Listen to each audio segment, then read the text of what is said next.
दुनिया के 30 सबसे कीमती ब्रांड हैं जिनमें एप्पल भी एक है। अगर एप्पल की शुरुआती दिनों में ही एप्पल को फाउंडर रोनाल्ड ग्रीलैंड ने अपने शेयर सिर्फ $800 में ना बेचे होते तो आज उनकी संपत्ति भी करीब $35 बिलियन होती। एप्पल मैकबुक की बैटरी बुलेट प्रूफ है जिससे ये आपको बंदूक की गोली से भी बचा सकती है। 2012 में एप्पल ने 40 मिलियन आईफोन बेचे थे। इसका मतलब औसत करीब 11 लाख आईफोन प्रतिदिन बेचे गए, यानी औसत 4513 आईफोन प्रति घंटे, 76 आईफोन प्रति मिनट और 1.26 आईफोन प्रति सेकंड। एप्पल ने 2014 की पहले तिमाही में इतने अधिक पैसे कमाए थे। गूगल, फेसबुक, AMP, अमेजन की कमाई को मिलाकर भी पूरे नहीं होते। मात्र 25 साल की उम्र एप्पल कंपनी के दम पर स्टीव जॉब्स करोड़पति बन गया था। एप्पल का 39% रेवेन्यू सिर्फ आईफोन की बिक्री से है। एप्पल का सबसे छोटा एप्पल स्टोर कैलिफोर्निया के सांता रोजा प्लाजा में स्थित है, जो सिर्फ 540 स्क्वायर फीट में फैला हुआ है, और सबसे बड़ा रिटेल स्टोर लंदन की रीजेंट स्ट्रीट में स्थित है, जो 25,000 स्क्वायर फीट में फैला हुआ है। साल 2009 में माइक्रोसॉफ्ट ने रिसर्च और डेवलपमेंट में करीब $7 बिलियन खर्च किए थे, जबकि एप्पल ने $1.7 बिलियन खर्च किए। इसी साल माइक्रोसॉफ्ट ने सेल्स और मार्केटिंग में करीब $17 बिलियन खर्च किए, जबकि एप्पल ने सिर्फ $5.5 बिलियन खर्च किए। हर प्रकार के ज़्यादा खर्च करने के बावजूद माइक्रोसॉफ्ट की एप्पल के मुकाबले कहीं कम बिक्री हुई और बहुत ही कम लाभ हुआ। फिलिप्स और रियल नेटवर्क कंपनियों को सबसे पहले आईपॉड के निर्माता ने सुझाव दिया था, परंतु ये इनकी क्षमता को देखने में असफल रहे थे। वास्तव में सैमसंग द्वारा एप्पल आईपैड्स रेटिना डिस्प्ले बनाई गई है। एप्पल अमेरिका का कंपनी है, परंतु इस कंपनी का 61% बिजनेस अमेरिका के बाहर से होता है, मतलब कंपनी की तिहाई लाभ विदेशों से होता है। जापान का एक आदमी आईफोन 6 के लिए 7 महीने तक लाइन में लगा था। इस बात से लोगों में एप्पल की लोकप्रियता का पता चलता है। एप्पल आईपॉड का पहला नमूना दिखाए जाने पर स्टीव जॉब्स उसे एक एक्वेरियम में डालकर एयर बबल्स का इस्तेमाल कर ये सिद्ध करने की कोशिश की कि इसमें अभी भी खाली जगह है और इसे और छोटा बनाया जा सकता है।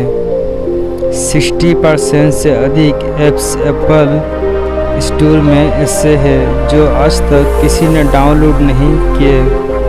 एप्पल कंपनी में अपने आखिरी 15 साल तक जॉब्स ने सिर्फ $1 बतौर सैलरी ली थी। इसके बावजूद जॉब्स की कुल पूंजी $7 बिलियन से ज़्यादा थी।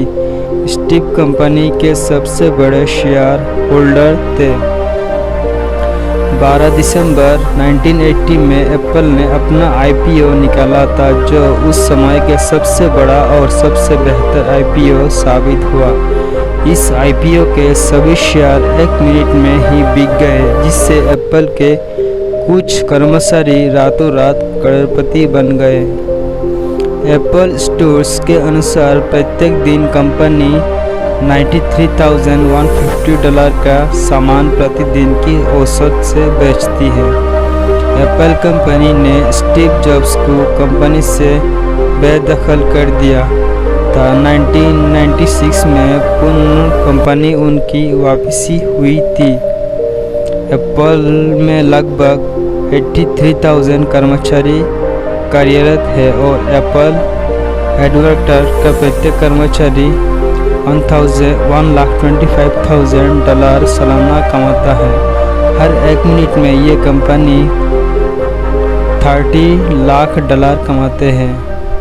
आईफोन को पार्ट बाई पार्ट खरीदने में 1991 में $3,56 लाख का खर्च आता। दुनिया में सबसे अधिक एप्पल के ऐप्स को डाउनलोड किया जाता है। आंकड़ों के हिसाब से अभी तक 25 बिलियन से अधिक ऐप्स एप्पल स्टोर से डाउनलोड की जा चुकी है। एप्पल के सीईओ टिम कुक है। इनके बारे में रोचक बात यह है कि ये एप्पल के प्रत्येक कर्मचारी को ये सुबह 4:30 बजे ईमेल कर देते हैं। एप्पल आईफोन प्रत्येक दिन पूरा चार्ज करने पर भी 1 साल में $0.25 की बिजली की खपत करेगा, जो काफ़ी कम है। कभी भी एप्पल कंप्यूटर्स के नज़दीक धूम्रपान ना करें, क्योंकि ऐसा करने से इसकी वारंटी ख़त्म हो जाती है। एप्पल आईफोन का प्रत्येक विज्ञापन में 941 मिनट होता है। एप्पल कंपनी स्थापना 1 अप्रैल 1976 को 3 लोगों Steven Gary, Wozniak, Steven Paul Jobs and Ronald Gerald Wayne के द्वारा मिलकर की गई थी। कुछ समय बाद रोनाल्ड गार्लेट वेन ने कंपनी में अपने हिस्सेदारी की मात्रा $800 में बेच दिया था। Steven Gary, Wozniak, Steven Paul Jobs के पास कंपनी को आगे चलाने के लिए जब पैसे नहीं थे, तब स्टीवन वोज़नियाक ने अपना हेवलेट पैकार्ड साइंटिफिक कैलकुलेटर और स्टीव जॉब्स ने अपनी वोल्क्सवैगन कार को $500 में बेच दिया था और इन पैसों से कंपनी को आगे बढ़ाया।